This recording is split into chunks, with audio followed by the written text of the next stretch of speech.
سے پہلے تو کیلے کی باتیں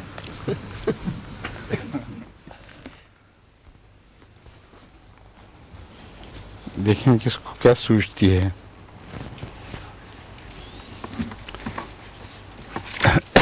کہاں تک تلاوت ہو چکی ہے؟ تلاوت تو آخر صورت تک ہو گئی ہے. آخر سورت تک تو صرف چند آیات تبرکن پڑھ کے پھر شروع کر دیتے ہیں. ہاں آخر غلطی ہوگی. آخر نہیں، ایک رکوع پہلے پڑھ لی. 15ویں اس میں سے کتنا اس رکوع اس تک رکوع تک کتنی ہے؟ پہنچنے کے لیے جی کتنا رستہ چاہیے؟ ایک رکوع پورا اور 4-5 آیتیں. اچھا 4-5 آیتیں شروع کی جی شروع والی. تو پھر یہ پڑھ لیتے ہیں جی باقی. ٹھیک. ٹھیک ہے.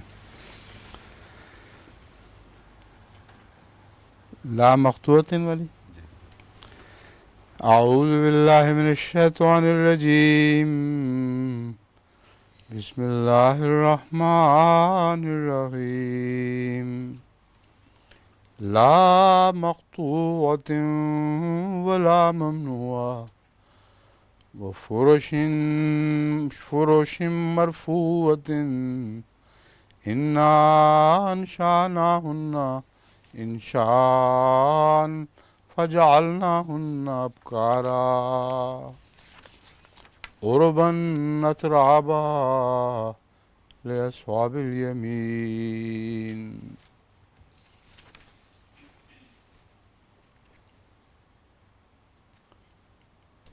یہاں سب سے پہلے تو کل جو بات میں نے چھیڑی تھی طلم ممدود تہ بتہ کیلوں کے درمیان. اس سلسلے میں بعض لوگ کیلوں کے متعلق وہ مضمون بیان کر رہے ہیں جو عربوں کو معلوم ہی نہیں تھا.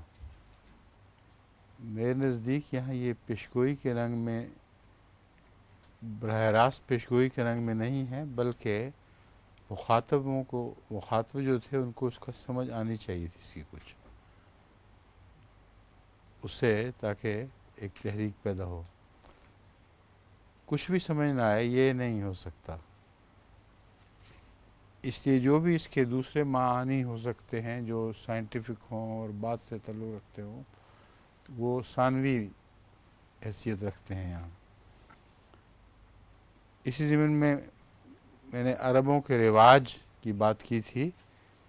بیری کے پتوں سے نہلانا ان کا رواج تھا، جس سے ثابت ہوتا ہے کہ یہ بھی کوئی مستقبل کی پیشگوئی نہیں ہے، بلکہ ان کو معلوم ہے کہ یہ ایک طریق رائج ہے. تو اگرچہ کیلے وہاں نہیں ہوتے، جہاں تک میرا علم ہے کیلے ہوا کرتے تھے وہاں عرب میں یا اب بھی ہوتے ہیں. پتہ نہیں، اسرائیل وغیرہ میں تو ہے. جی اسرائیل وغیرہ میں تو میرے خیال ہوتے ہیں، لیکن عرب کے نیچے کا نہیں پتہ. عرب میں نوفستانوں میں بھی کیلے کا کہیں ذکر نہیں ملتا، لیکن یہ بعید نہیں کہ قافلے جو شام سے آتے ہوں وہ کیلے بھی لاتے ہوں،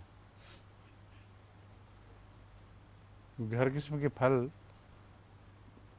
ان کے لیے لائے جاتے تھے، جیسا کہ قرآن کریم میں ان کا وعدہ ہے اس مکے کی برکت سے. تو یہ تو بالکل بعید نہیں کہ کیلوں کو پہچانتے ہوں، جانتے ہوں، اس کے پتے وتے بھی آتے ہوں ساتھ ہی. تو جہاں تک سدر کا تعلق ہے میں نے کہا تھا چونکہ یہ بے کانٹوں کی بیریاں بیان فرمائی گئی ہیں، اس سے صاف پتہ چلا کہ باڑ مراد ہے ہی نہیں، بلکہ ان کے اندر کوئی صفت ہے جو پھل میں بھی اور پتوں میں بھی جو انسان کو پاک صاف کرتی ہے جراثیم سے. اب کیلوں میں کیا ہے یہ بات ہے ساری. اس میں کچھ لوگوں نے جو خیال آرائیاں کی ہیں بعض مفسرین نے بھی، وہ بالکل قابل قبول نہیں ہیں. وہ زبردستی کی کوشش کی گئی ہے جو دل کو مطمئن نہیں کرتی. پھر اور غور کر کے دیکھے یا تو کیلے کی ڈسکرپشن تو بہرحال یہ ہے کہ بہت زیادہ پانی رکھتا ہے اپنے اندر، اور اس کا پھل اگر مکمل غذا نہیں تو میرا خیال ہے کہ غذا کے لحاظ سے تقریباً مکمل ہے، کہ اس میں افریقہ میں مثلا کیلا بہت استعمال ہوتا ہے، وہ ایسے علاقے بھی ہیں وہاں جہاں عملاً کیلوں پر ہی پلتے ہیں، وہ بہت بڑے بڑے کیلے ہوتے ہیں، اور اس میں ان کو تل کے بھی کھاتے ہیں، جو بھی کرتے ہوں، وہ ان کی غذائیت کی ضرورتیں پوری کرتا ہے، اور چونکہ اس میں اعصابی طاقت کی چیزیں بھی ہیں اس لیے ایک قسم کی مکمل غذا بن جاتی ہے۔ تو اس کے سوا مجھے اس میں کوئی اور واضح بات دکھائی نہیں دی کہ کیلوں کا کیوں ذکر ہو۔ کسی کے ذہن میں کوئی ہے اور بات؟ کیوں عادلی؟ کیلے میں ایک خصوصیت پائی جاتی ہے جو کہ اس میں کوئی جراثیم داخل نہیں ہو سکتا، یہ اینٹی بائیوٹک ہوتا ہے چھلکے کے اندر، یہ محفوظ ہوتا ہے جراثیم سے ہر وقت خراب۔ کس نے بتایا آپ کو؟ میں نے پڑھا ہے، آپ کو تو کوٹ نہیں کر سکتے نا ہم، لیکن میں بہت کتابوں میں پڑھا، لائبریری میں اس کو۔ نکلوائیں۔ اگر یہ ہے تو یہ ایک اہم نکتہ ہے۔ اور دوسری چیز یہ ہے کہ اس کو بچے سے لے کر بوڑھے تک اسے آسانی سے کھا سکتے ہیں، چوک سے کھا سکتے ہاں یہ تو ٹھیک ہے، جن کی نہ ہو وہ کھا سکتے ہیں اس کو، ٹھیک ہے۔ والے بھی کھاتے ہاں، اور بوڑھے بھی اور جوان بھی سب، یہ ٹھیک ہے۔ ہیں؟ علاج کے لیے بھی السر وغیرہ کے لیے بھی۔ علاج کے لیے تو اس زمانے میں یہ غالباً استعمال شاید نہ ہی ہوتا ہو، لیکن یہ تو معلوم بات تھی نا جو آپ کہہ رہے ہیں کہ نرم ہونے کی وجہ سے جن کے دانت جھڑ چکے ہوں یا دانت ہوں ہی نہ، بچے بھی یعنی بوڑھے بھی، وہ بھی برابر استعمال کر سکتے ہیں، لیکن جنت میں بوڑھے بھی ہوں گے۔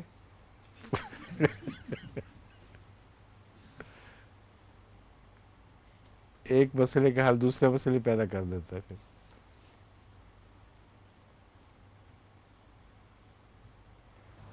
پر غور کریں، سر دست تو جو کچھ معلوم ہو سکا ہے وہ میں عرض کر دیا، باقی اور غور کرتے رہیں، کوئی ایسی بات لگے جو ملے جو دل میں ٹھک جائے، پھر خاص طور پر جو آپ نے کہا ہے نا اس کا جراثیم کش ہونا، یہ بہت اہم ہے، کیونکہ بیری میں بھی وہی صفت ہے اور اس میں بھی وہی صفت ہے، تو ان دونوں کے ذکر کی وجہ سمجھ آ جائے گی۔ پھر باقی جتنے پھل ہیں وہ پھل بہت ہیں، لیکن وہ ان کا جراثیم کش ہونا ثابت نہیں ہے۔ یہ امتیاز ہو گیا نا ایک ان دونوں کے درمیان، اس لیے یہی بات بہت کافی ہو سکتی ہے، اگر بغیر دانت کے کھانے کا ذکر نہ بھی کریں تو یہی کافی ہے۔ تحقیق کر کے بتائیں مجھے کس کتاب میں پڑھا ہے آپ نے؟ نکالیں اب نکالیں اس لائبریری سے کتاب کو، ٹھیک ہے۔ اچھا اب آگے چلتے ہیں۔ لا مقطوعۃ ولا ممنوعہ، اس پر میں نے یہ سوال اٹھایا تھا کہ مقطوعہ سے مراد پھل ہیں یا درخت ہیں، تو یہ تو قطعی بات ہے کہ پھل نہیں ہیں، کیونکہ پھلوں کو تو توڑا جاتا ہے، اس جنت کا کیا فائدہ جس میں پھل توڑے ہی نہ جائیں۔ تو مقطوعہ کے معنی ہیں کاٹا جانے والا، تو باغ ہی ہیں، ان کی ہمیشگی کا ذکر کرنا ہو تو یہ کہا جا سکتا ہے، جو ترجمہ اس میں میں نے اب تجویز کیا یہ ہے، وہ باغات بریکٹ میں کاٹے جانے والے نہیں، ایسے باغات نہیں ہیں جنہیں کبھی بھی کاٹا جائے، ہمیشہ ہمیش کے لیے ہیں، وہ باغات کاٹے جانے والے نہیں، اور نہ ان کے پھل ممنوع ہیں۔ اب جب ہم یہ کہتے ہیں ان کے پھل ممنوع ہیں تو ذہن قدرتی طور پر شجر ممنوع کی طرف چلا جاتا ہے۔ تو اہل جنت کے لیے کوئی ممنوع پھل نہیں ہے۔ ممنوع پھل سے مراد خدا تعالیٰ کی نافرمانی کے نتیجے میں حاصل کی جانے والی لذت ہے۔ تو میرے خیال میں تو یہی ترجمہ قابل قبول ہے۔ کیوں جی، آپ کو کیا اس پر اعتراض ہے؟ بتائیں۔ ہیں؟ ممنوع کا ترجمہ کرنا یہاں ٹھیک نہیں، کیونکہ لفظ ممنوع اچھی طرح اردو میں معروف ہے اور ایک ایسا لفظ ہے جو قرآن کریم میں دوسری جگہ استعمال ہوا ہے اور اسی تعلق میں استعمال ہوا ہے۔ وہ فروشن مرفوعتن، اور اونچی بچھائی ہوئی مسندوں میں۔ اب آگے ہے انا انشانہ ہننا، انشان ظاہر ہے کہ مسندوں کو اونچا اعلیٰ طریق پہ پیدا نہیں کیا۔ یہاں اب ضمیر جو ہے وہ ظاہر عورت کی طرف، مادہ کی طرف سے پھر رہی ہے، اس لیے اس کا ترجمہ یقیناً ہم نے بریکٹ میں ان کے ازواج کر دیا ہے۔ ازواج کو نہایت اعلیٰ طریق پر پیدا کیا۔ جو بھی ازواج تھے ان کو پیدا کرنے کا طریق بہت اعلیٰ تھا، بس ہم نے انہیں بے مثل بنایا۔ اب کار کا ترجمہ کنواریاں دماغ میں آ جاتا ہے، بکرن، لیکن اس کو لغت بے مثل کے طور پر بھی بکر کا ترجمہ کرتی ہے، یعنی بغیر کسی توضیح و تشریح کے براہ راست اس کا ترجمہ بکر بے مثل کیا جا سکتا ہے۔ اور لغت اول کے معنی اور پلوٹھے کے معنی میں بھی بکر کو بیان کرتی ہے، تو پلوٹھے سے بہتر بے مثل ہے۔ اچھا بنانے کا جواب یہ بن گیا، انشان نہ ہونا، انشان کیا خوب ان کو اٹھایا بنایا ہے، اور اس کا طبی جواب ہے پس ہم نے انہیں بے مثل بنایا۔ اس لحاظ سے ان کی تخلیق بہت اعلیٰ درجہ کی ہے۔ عروباً اتراباً، اس لفظ عروباً اتراباً نے بہت مشکل ڈالی رکھی ہمیں آج، بہت بڑا وقت اس میں لگ گیا، پھر کام آئے تو حضرت میر محمد اسحاق صاحب رضی اللہ تعالیٰ عنہ ایسا خوبصورت ترجمہ کر دیا ہے عروباً کا، من موہن، دل موہ لینے والی، دل موہ لینے والا، اس چکر میں پڑے ہوئے تھے ہم کیا ترجمہ کریں۔ تو من موہن ایک ایسا پیارا لفظ ہے جو دونوں جگہ برابر اطلاق پا جاتا ہے، اس لیے اس کا سارا کریڈٹ حضرت میر محمد اسحاق صاحب رضی اللہ تعالیٰ عنہ کو جاتا ہے کہ یہ ترجمہ دیکھ کر ہمیں مشکل سے نجات دی۔ عروباً اتراباً، من موہن، ہم عمر۔ ہم عمر میں عورتیں کہنے کی ضرورت نہیں، دونوں ہیں، مرد بھی ہیں اور عورتیں بھی ہیں۔ لِأَصْحَابِ الیمین، داہنی طرف والوں کے لیے۔ ثُلَّةٌ مِّنَ الْأَوَّلِین، پہلوں میں سے ایک بڑی جماعت، وَثُلَّةٌ مِّنَ الْآخِرِین، اور پچھلوں میں سے بھی ایک بڑی جماعت ہے، رکھا جائے یا نہ رکھا جائے، کیونکہ ایک نیا فکرہ ہے ثُلَّةٌ مِّنَ الْأَوَّلِین، اگر ہے رکھ دیا جائے تو میرے خیال میں تو مناسب رہے گا۔ کیوں جی شمس صاحب؟ ٹھیک ہے، پہلوں میں سے ایک بڑی جماعت ہے اور پچھلوں میں سے بھی ایک بڑی جماعت ہے۔ اصحاب الشمال، ما اصحاب الشمال، اور بائیں طرف والے کون ہیں؟ بائیں طرف والے فی سموم و حمیم، جھلسانے والی گرم ہوا اور کھولتے ہوئے پانی میں، وظل من یحموم، اور ایسے سایوں میں جو سیاہ دھوئیں سے پیدا ہوتا ہے، پیدا ہوتے ہیں پھر چاہیے ایک سایوں لفظ ایک سائے میں چاہیے، لفظ سایوں کو کاٹ دیں، اور ایسے سائے میں جو سیاہ دھوئیں سے پیدا ہوتا ہے، لا بارد ولا کریم، نہ ٹھنڈا کرنے والا ہے نہ مہربان ہے۔ یہ جو قرآن کریم نے دخان کا ذکر فرمایا ہے آخری دور میں، بین ہی یہی ذکر ہے کہ وہ نہ وہ تسکین دے گا نہ پیاس بجھائے گا، ایسا سایہ ہے جو ایٹامک ریز برسائے گا۔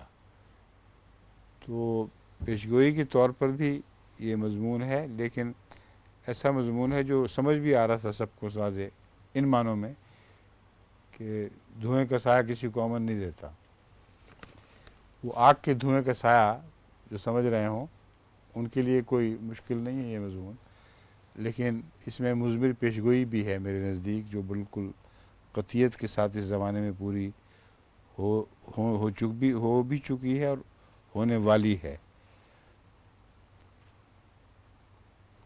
لا بارد ولا کریم انہم کانوا قبل ذالک مترفین۔ اب اس نے اور بھی بات کو کھول دیا۔ اس سے پہلے وہ بڑے خوشحال لوگ تھے، بڑے اچھے حالات تھے، کھاتے پیتے اور سب سے زیادہ دنیا کی دولتوں پر قابض، اور پھر ایجادات بھی ایسی ایسی کہ اس کے نتیجے میں ان کا رہن سہن بہت ہی عمدہ درجے کا عمدہ ہو گیا تھا۔ عمدہ مطلب ہے آسائش والا رہن سہن کے لحاظ سے۔ انہم کانوا قبل ذالک مترفین وکانوا یصرون علی الحنث العظیم، اور جتنے بڑے گناہ پر اب اصرار کیا جا رہا ہے ویسا شاید ہی کسی زمانے میں کبھی کیا گیا ہو۔ حنث لفظ کے اندر کیا کیا گناہ شامل ہیں یہ بتائیے؟ اس کا مجھے موقع نہیں ملا، خیال آیا تھا ڈکشنری دیکھنے کا مگر موقع نہیں ملا۔ حنث میں کس قسم کا گناہ ہوتا ہے؟ کچھ یاد ہے آپ کو؟ کاشف سے جو لگتا ہے بدعہدی ایک اس کو شمار کیا ہے بہت بڑا۔ بدعہدی بھی ہے، جی اور چیک کریں لغت سے، کیوں جی آپ لغت کے ماہر ہیں، دیکھ کے بتائیے۔ دیکھ کے بتائیں۔ وَكَانُوا يُصِرُّونَ عَلَى الْحِنثِ الْعَظِيمِ، اس پر اصرار کرتے تھے، یعنی اس پہ سختی سے قائم تھے، اس سے باز آنے والے نہیں تھے، یعنی یہ ترجمہ بھی کر سکتے ہیں۔ وَكَانُوا يَقُولُونَ أَإِذَا مِتْنَا وَكُنَّا تُرَابًا وَعِظَامًا أَإِنَّا لَمَبْعُوثُونَ۔ یہ ہے سارا بنیادی جھگڑا جس کی وجہ سے ہر قسم کی بدیاں دنیا میں پھیل گئی ہیں کہ آخرت ہے کہ نہیں ہے۔ اور تبھی قرآن کریم نے اعمال کی جزا سزا کا جزا سزا کے دن سے ایک خاص جوڑ باندھا ہے۔ جس کو اس دن کا اعتبار ہوگا وہ اپنے اعمال کی نگرانی کرے گا، جس کو اس دن کا ہی اعتبار نہیں وہ پھر جو چاہے کرتا پھرے۔ یہ بنیادی بات ہے جو اس زمانے کے اوپر 100% اطلاق پا رہی ہے۔ بس وہ دھوئیں والا ذکر، اس کے بعد پیدا ہونے اس کے نتیجے میں جنگوں کے نتیجے میں پیدا ہونے والے حالات، اور اس سے پہلے وہ کیا کیا کرتے تھے، یہ سارا تفصیل کے ساتھ ایسا ذکر ہے جیسے اس زمانے میں رسول اللہ صلی اللہ علیہ وسلم کی آنکھوں کے سامنے یہ واقعات گزر رہے ہوں۔ وَكَانُوا يَقُولُونَ أَإِذَا مِتْنَا وَكُنَّا تُرَابًا، کہتے ہیں یہ کہا کرتے تھے أَإِذَا مِتْنَا وَكُنَّا تُرَابًا، کیا جب ہم مر جائیں گے اور مٹی اور ہڈیاں بن جائیں گے، کیا پھر بھی اٹھائے جائیں گے؟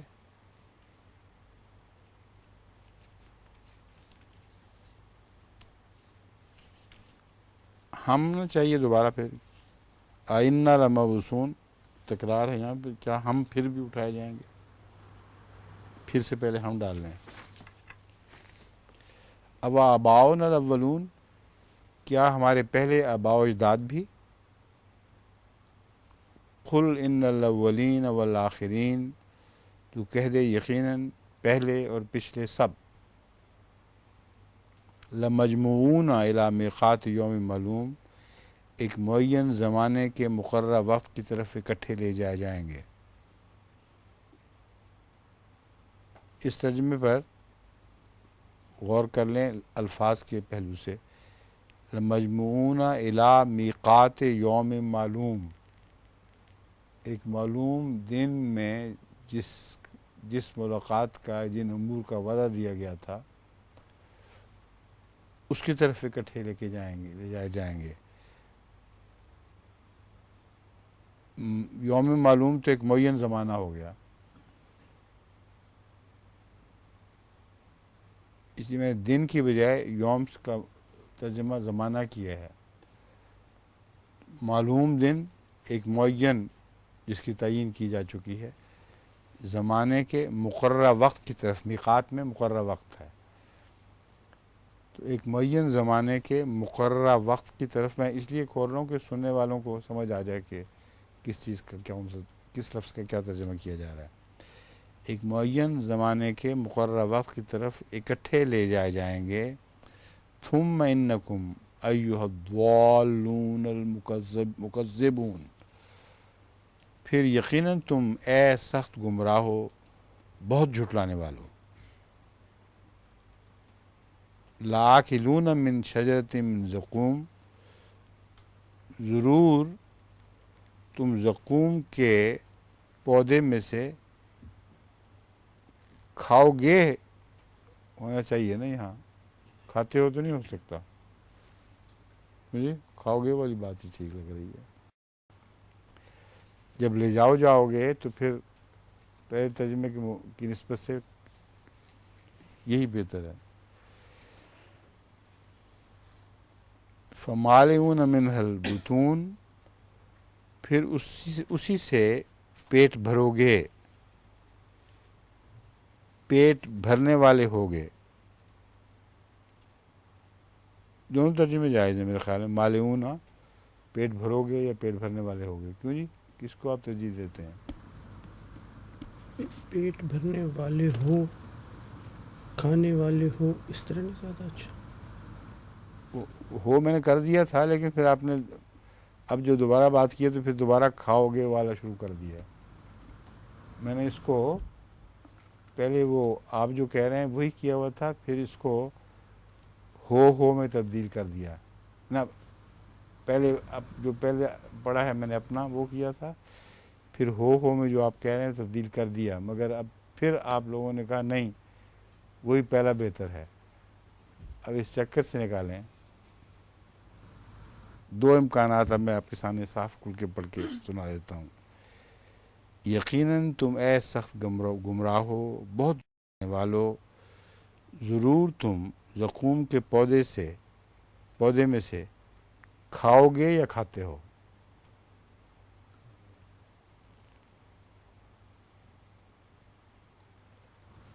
جہاں تک زقوم کی تشریح کا تعلق ہے، کھاتے ہو ترجمہ بھی اس دنیا میں ہی جائز ہے.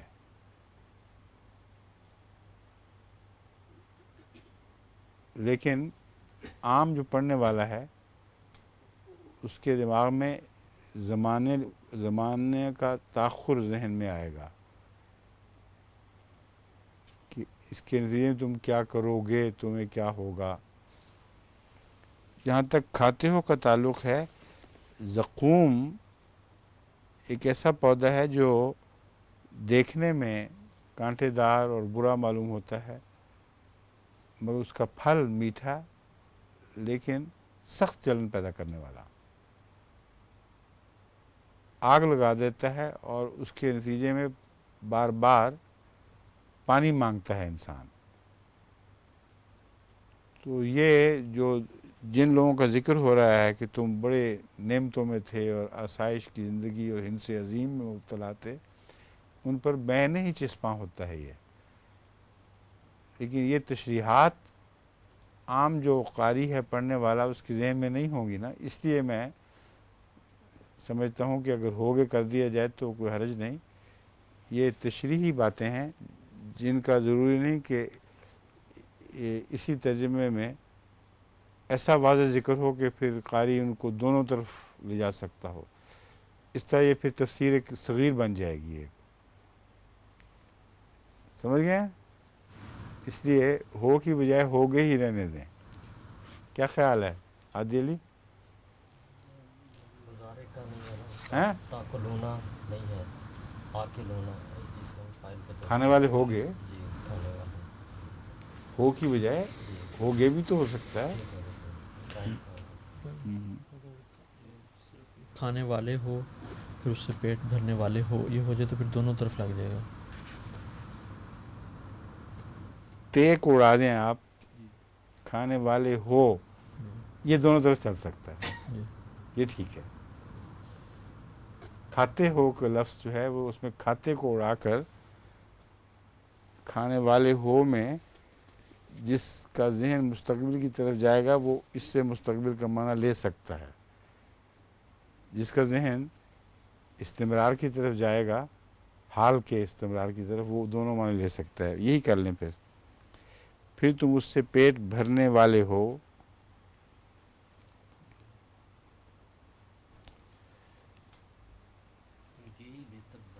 ہیں؟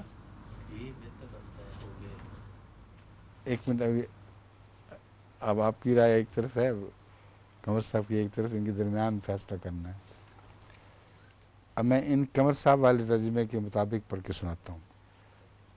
ثم انکم ایھا الضالون المکذبون، یقیناً تم اے سخت گمراہو، بہت جھٹلانے والو، ضرور تم زقوم کے پودے سے پیٹ بھرنے والے ہو. اس میں کیا آپ کو نقص دکھائی دیا ہے؟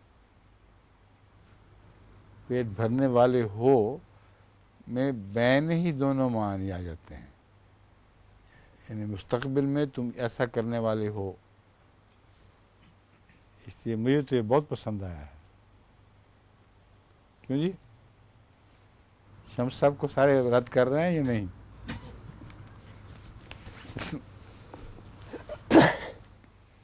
شریف اشرف صاحب بدوتوں کے بعد کچھ سوجی لگتی ہے.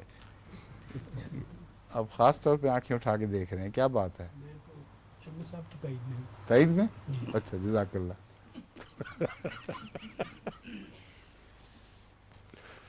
ٹھیک ہے. میں کیا آپ ذرا ایک طرف ہو جائیں، ان دونوں کو اکٹھا بیٹھنے دو. نہیں.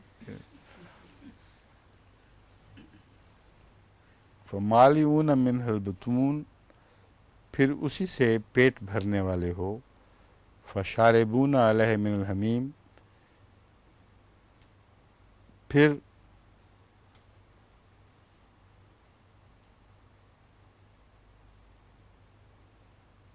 اس پر سخت گرم پانی پینے والے ہو.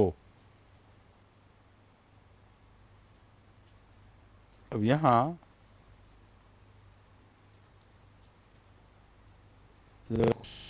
اردو میں ذرا فلو ٹھیک نہیں رہا. فَشَارِبُونَ عَلَيْهِ مِنَ الْحَمِيمِ، مراد یہ ہے اس کھائے ہوئے پر. ہیں؟ فَمَالِئُونَ مِنْهَا الْبُطُونَ، کئی دفعہ ہم نے فے کا بعد ازاں کیا ہوا ہے. علیہ کیا جا سکتا ہے. کیوں جی؟ علیہ کی طرف وسیر صاحب عرض کر رہے ہیں کہ علیہ اس بعد ازاں، پھر اس کے بعد یا بعد ازاں. علیہ کا ترجمہ آپ کہہ رہے ہیں بعد ازاں؟ جی تس پر کا معنی ہے. علیہ کا بعد ازاں نہیں، تس پر، جسے اردو میں تس پر کہتے ہیں، وہ معنی بنتے ہیں.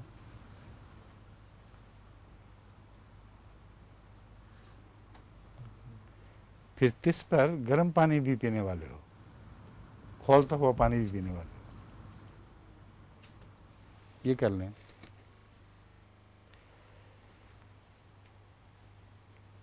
فشاربون شرب الحیم، بس سخت پیاسے اونٹوں کی طرح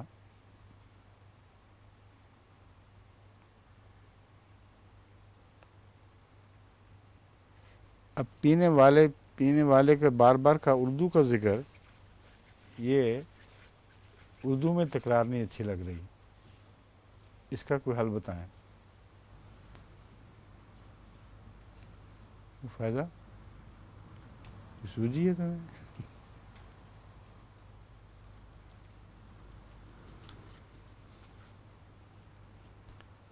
فمالئون منہ البطون فشاربون علیہ، یہ تو ہو گیا فشاربون شرب الہیم.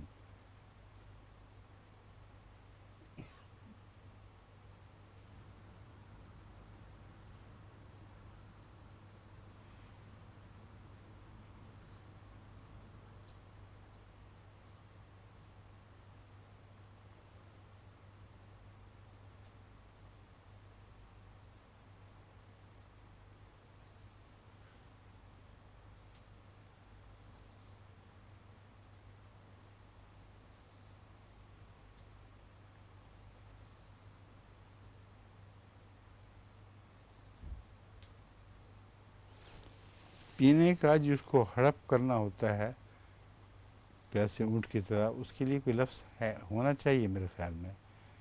مجھے لگ رہا ہے کہ کوئی ہے ڈکشنری میں لفظ. جی دیکھ لیں، آپ کے ذہن میں کوئی آ رہا ہے؟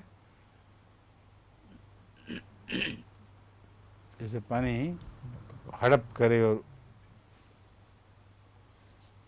ہڑپ کرنا لگ سکتا ہے کہ نہیں؟ ہاں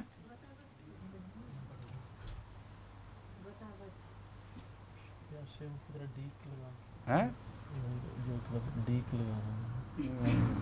یہ کچھ کہہ رہی، مجھے اس کی سمجھ نہیں آ رہی. غٹا غٹ، خالی غٹا غٹ پینا پھر وہی رہے گا.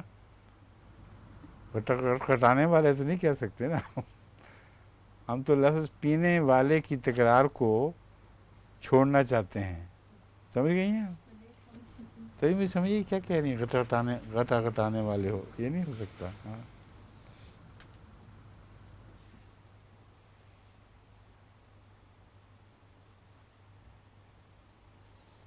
پھر تم پیاسے اونٹ کی پینے کی طرح ہڑپ کرنے والے، اسے ہڑپ کرنے والے ہو. ہڑپ کرنا جو ہے تیزی سے کھا لینا، جھونک دینا اپنے اندر. اور کوئی لفظ دیکھ لینا جا کے رشی میں. ھذا نزلہم یوم الدین، یہ ہے ان کی مہمانی جزا سزا کے دن، یا یہ ہوگی ان کی مہمانی جزا سزا کے دن. ہوگی یہاں ہو سکتا ہے کیونکہ جزا سزا دنیا کی بھی ہوتی ہے اور آخرت کی بھی، تو کوئی حرج نہیں. یہاں تو ان کی بات ماننی چاہیے شریف اشرف صاحب کی. یہ ہوگی ان کی مہمانی، ٹھیک ہے. نحن خلقناکم فلولا تصدقون، ہم ہی نے تمہیں پیدا کیا تھا، پھر کیوں تصدیق نہیں کرتے. کیا ہے، تھا کی بجائے ہے کر دیں. ہم ہی نے تمہیں پیدا کیا ہے، پھر کیوں تصدیق نہیں کرتے. افرأیتم ما تمنون، بتاؤ تو صحیح کہ جو نطفہ تم گراتے ہو. یہاں لفظ نطفہ کو بریکٹ میں نہیں رکھا کیونکہ ما تمنون میں نطفہ گرانے کا مفہوم داخل ہے. بریکٹ میں رہ میں مادر رکھ دیا ہے. بتاؤ تو صحیح کہ جو نطفہ تم گراتے ہو، انتم تخلقونہ ام نحن الخالقون، کیا تم ہو جو اسے پیدا کرتے ہو یا ہم پیدا کرنے والے ہیں؟ نحن قدرنا بینکم الموت وما نحن بمسبوقین، ہم نے ہی تمہارے درمیان موت کو مقدر کر دیا ہے اور ہم باز نہیں رکھے جا سکتے۔ مسبوقین کا ترجمہ باز نہیں رکھے جا سکتے کے علاوہ بھی کچھ زیادہ مناسب ہو تو بتائیں۔ لفظاً ہے ہم پر سبقت نہیں لے جائی جا سکتی،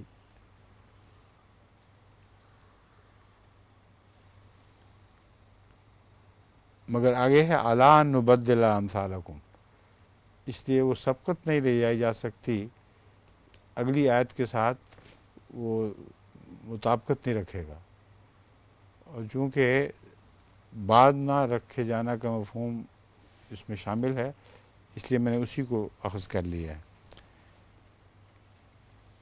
ہم نے ہی تمہارے درمیان موت کو مقدر کیا ہے اور ہم باز نہیں رکھے جا سکتے کہ تمہاری صورتیں تبدیل کر دیں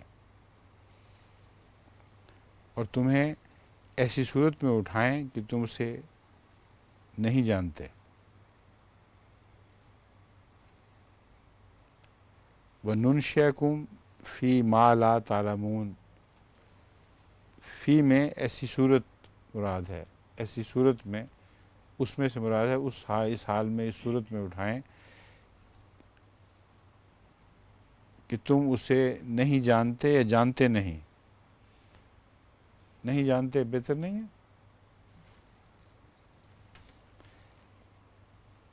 یہ جو آیت ہے اس نے پچھلے سارے مسائل حل کر دیے کہ وہ جو جھگڑا چلا ہوا تھا، عورتیں مرد، وہ جسمانی لحاظ سے غیر جسمانی، باکرا غیر باکرا، وہ سارے جھگڑے ہی قطع ہو گئے اس سے۔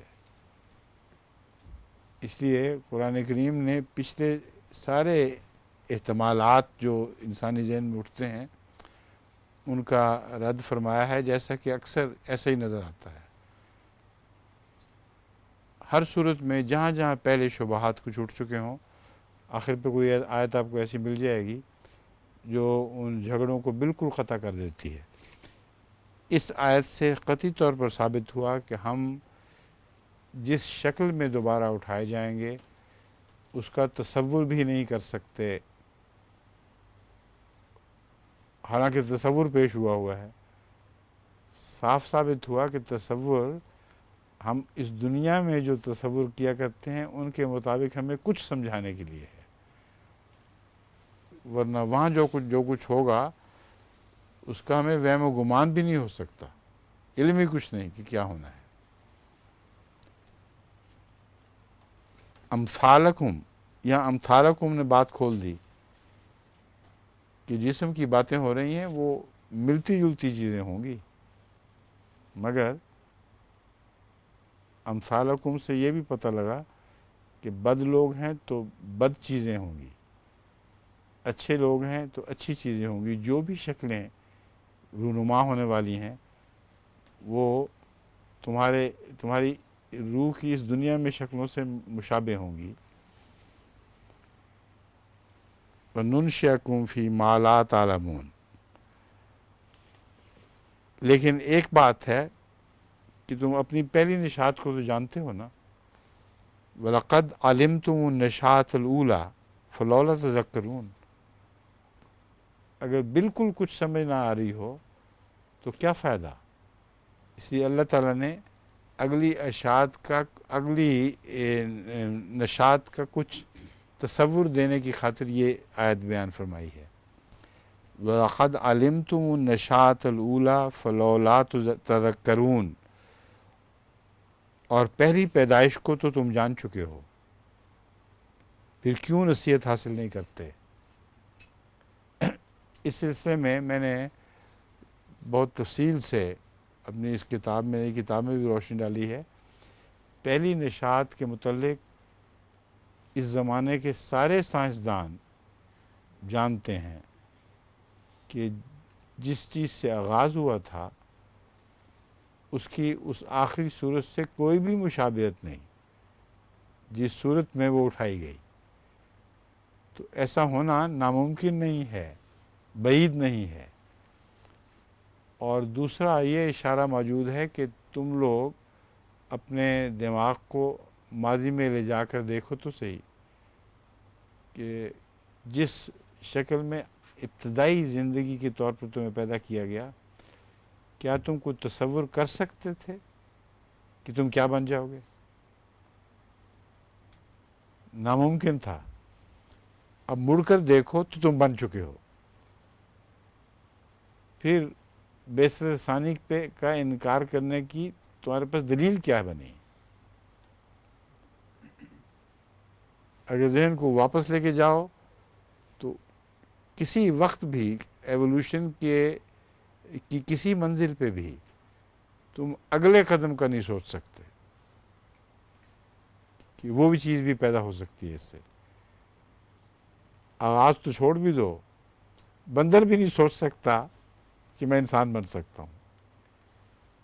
شمپینزی جو ہم سے پہلی کڑی بیان کی جاتی ہے وہ بھی تصور نہیں، جب تک انسان پیدا نہیں ہوا بندر ہی بادشاہ تھا اور اس کے وہم و گمان میں بھی نہیں آ سکتا تھا.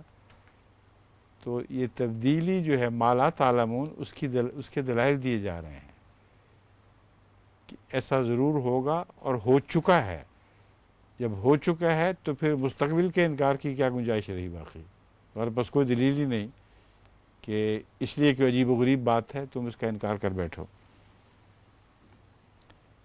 افرأیتم ما تحرثون، بھلا بتاؤ تو صحیح کہ جو کچھ تم کاشت کرتے ہو.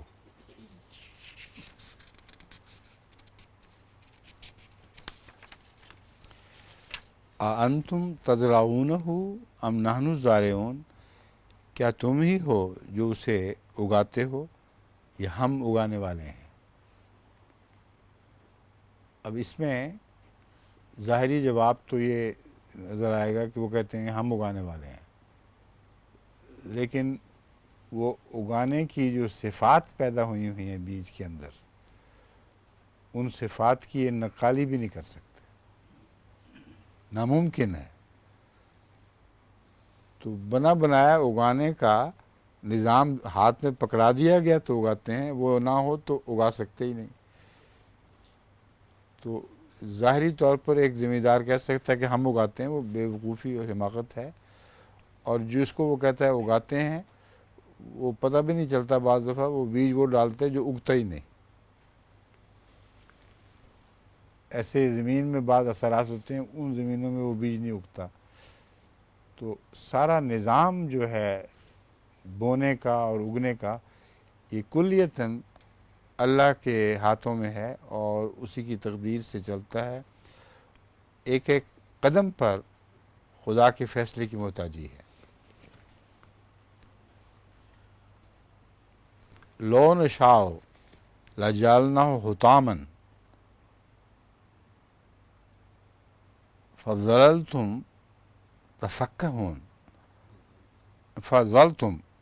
تفکہون، اگر ہم چاہتے تو اسے حطام بنا دیتے. حطام ریزہ ریزہ مراد ہے، بھوسے کے متعلق بھی کہا جا سکتا ہے، جو بیکار ہو کر ریزہ ریزہ ذرہ ذرہ ہو جائے.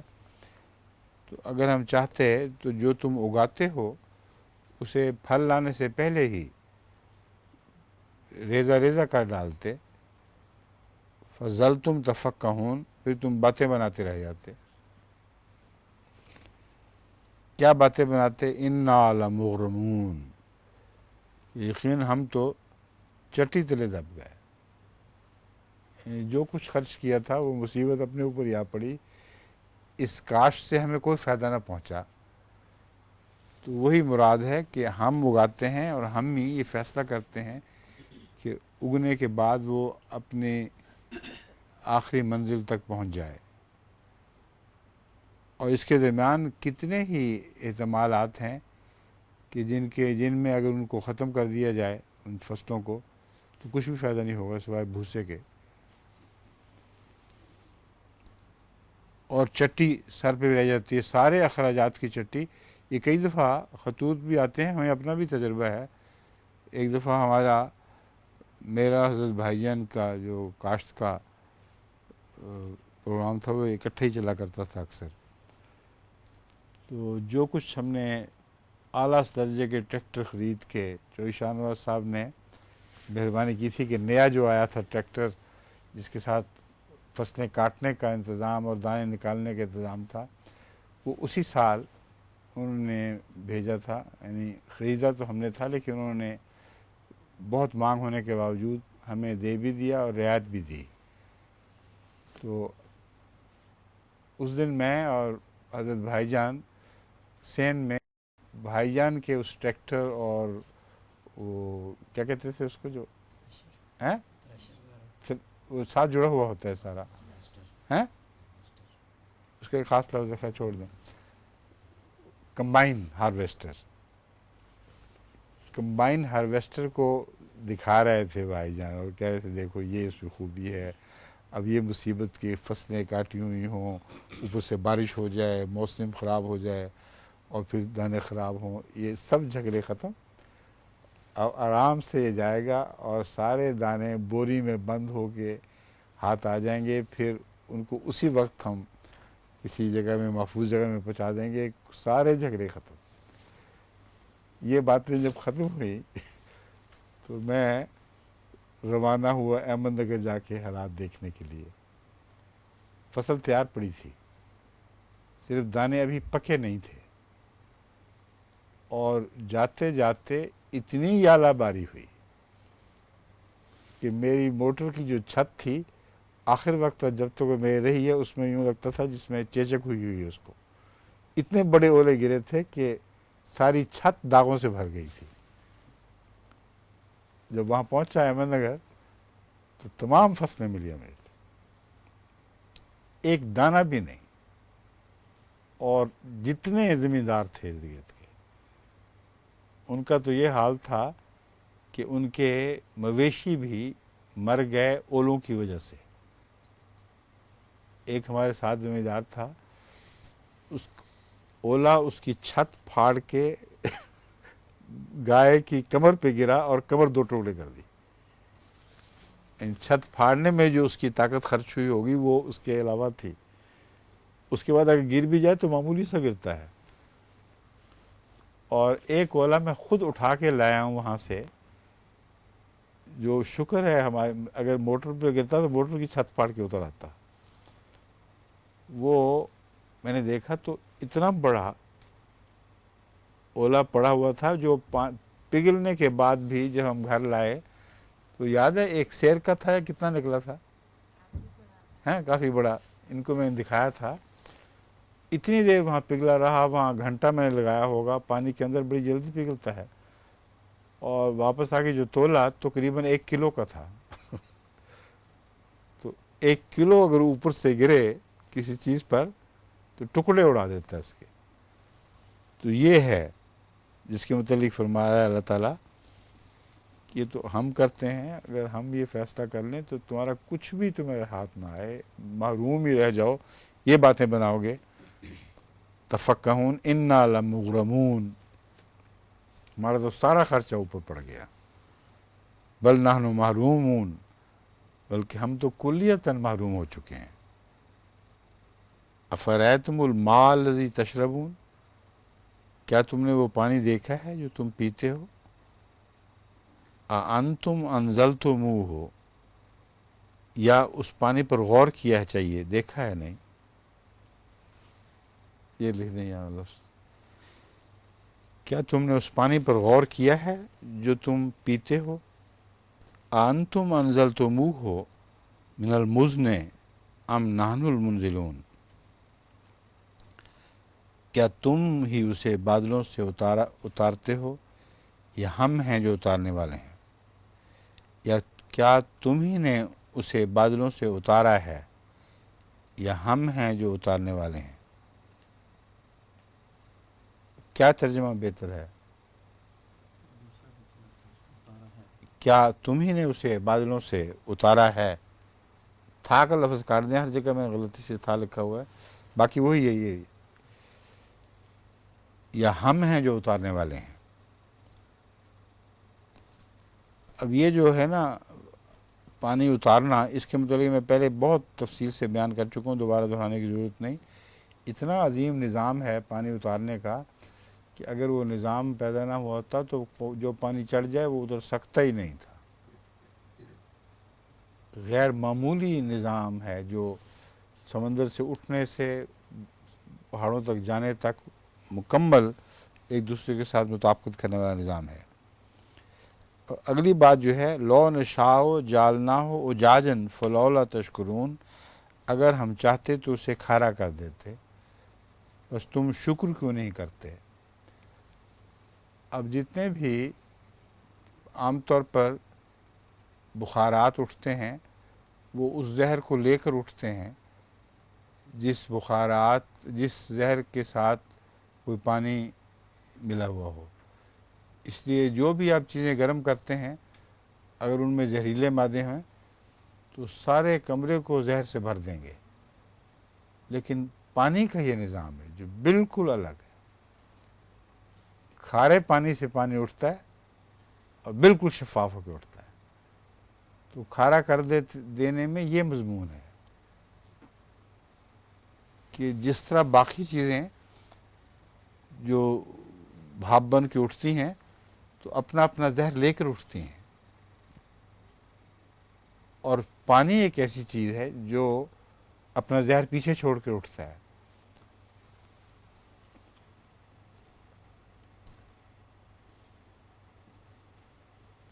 فلولا تشکرون، اگر شکر کرنے والے مادہ ہوتا تو اس میں سے ایک ایک نشان ایسا ہے جو اللہ تعالیٰ کی ہستی کی دلالت کر رہا ہے، ہستی کی طرف اشارے کر رہا ہے۔ افرأیتم النار التی تورون، بتاؤ تو صحیح کہ وہ آگ جو تم روشن کرتے ہو۔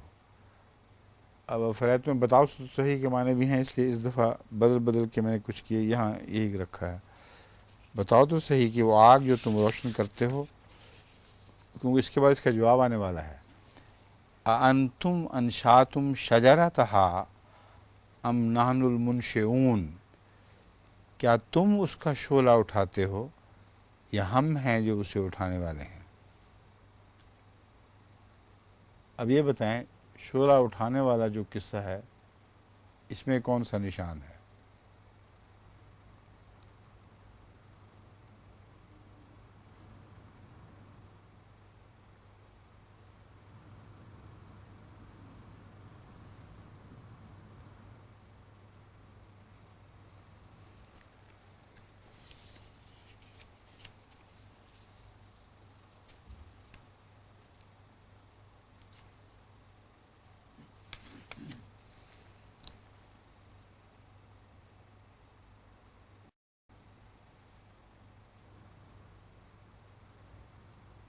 آگ جو ہے اس میں شعلے کا ایک بہت اہم کام ہے، اور ضروری نہیں تھا کہ آگ سے شعلہ بھی اٹھتا۔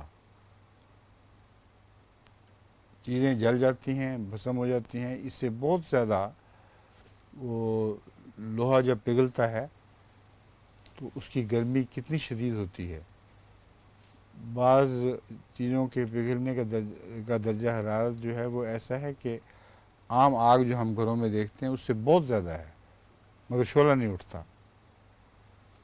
یہ روزمرہ شعلہ اٹھنے کا جو نظام بنایا گیا ہے، اگر یہ نظام نہ ہوتا تو دنیا میں جتنے جیٹ ہیں وہ چل ہی نہیں سکتے تھے، وہ شعلے کی طاقت سے چلتے ہیں۔ شعلہ اٹھ کر جب پیچھے کی طرف جاتا ہے تو جس چیز سے اٹھتا ہے اس کو آگے کی طرف دھکیلتا ہے۔ تو میں سمجھتا ہوں کہ ان سب آیات میں بہت گہرے سائنسی مضامین بیان ہوئے ہیں، ورنہ اس زمانے کا انسان اگر اس سے سوال کیا جاتا تو اس کا جواب نہیں دے سکتا تھا۔ وہ کہہ سکتا ہم اٹھاتے ہیں، ہم نے آگ جلائی، جل گئی، شعلہ اوپر اٹھ گیا، اس میں کون سا نشان ہے؟ تو ہر بات کا ایک انکاری جواب بھی ممکن ہے، یہاں جتنی باتیں کی جا رہی ہیں، لیکن ان کا مثبت جواب دینے کی خاطر لازم ہے کہ تحقیق کی جائے. اس لیے افریتم کی تکرار ہے، مطلب ہے غور کیا ہے، کبھی تہ تک اتر کے دیکھا ہے. یہ معنی ہیں جو صاف ثابت کر رہے ہیں کہ دراصل انسان جب باتوں پر غور کرے گا تو پھر اس کو جواب ملے گا. اس سے پہلے اس کے نزدیک یہ باتیں اتفاقی اور حادثاتی ہیں.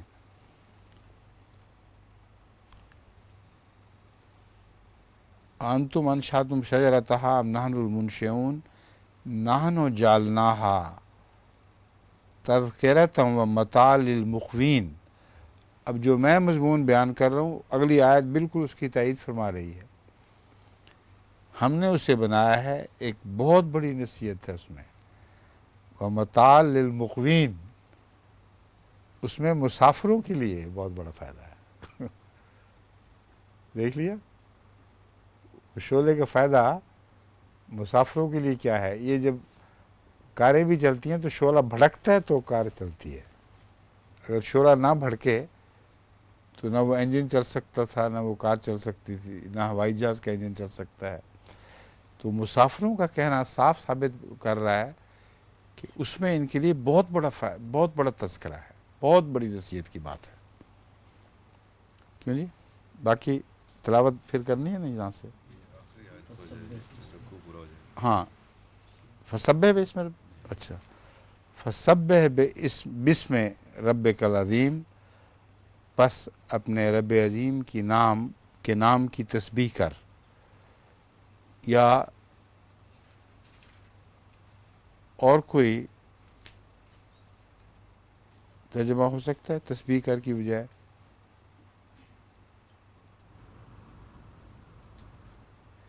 پاکیزگی بیان کر ہے، کون سا بہتر ہے، تسبیح کر یا پاکیزگی بیان کر؟ باقی آپ کے ساتھ تو یہ پتہ کون ہو، اصل ساتھ تو بہرحال متفق ہے. باقی کون کون ہے؟